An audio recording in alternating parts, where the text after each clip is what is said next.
Here's where we learned everything. ABC After School Special. Right? That was it. They're the ones who cared about us enough to talk to us about topics. They talk to us about topics that are so controversial that if you talk to your child about it tonight, they'd have an investigation started on you on Monday. Stuff that literally, and they would trick us. For you who don't know millennials, they would trick us. They would take the popular child actors of the day and then put them in the after-school special in these horrible situations. Like Jodie Foster was playing baseball in a Disney film on the weekend, and she was a heroin addict on Wednesday afternoon in the after-school special. She was so bad of a heroin addict, she would go into her room. After school, she'd go upstairs into the back of her closet, she'd shoot up in all the 70s lava lamp weirdo things that come on.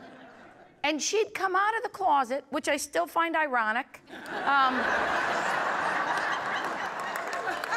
That was another after-school special. I think starring Robbie Benson, I'm not sure. And her parents had moved. Moved!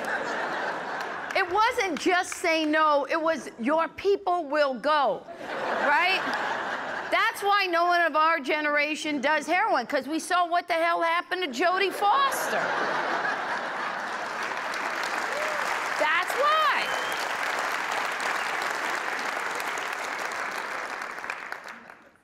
I'll never forget this one.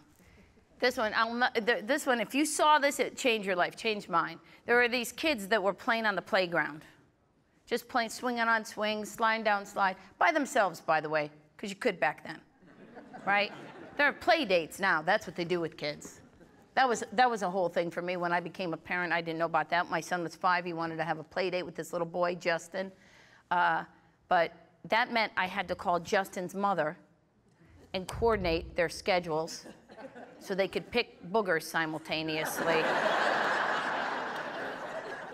Justin's mother was one of those tiger mothers, and she had him, she was just, oh, Justin's not available on Tuesday. He's not, that's when he has Chinese and cello. And I'm like, you need to, yeah, what are we, negotiating trade deals? Go, you need to let Justin come over, let the neighbor kids beat the hell out of him, because that's the life you're setting Justin up for over there. Finally, Justin's mother found a date that was open in his schedule, and she came over, and she walked in, and she sat down on my couch, and she stayed. Now, some of you don't understand why that's even funny, but I did not invite her over. I invited her child over to play with my child because I'm busy. I only have one kid. You're supposed to have 2 so they can play together, plus, in case one's an idiot, you have somewhere else to live when you get old.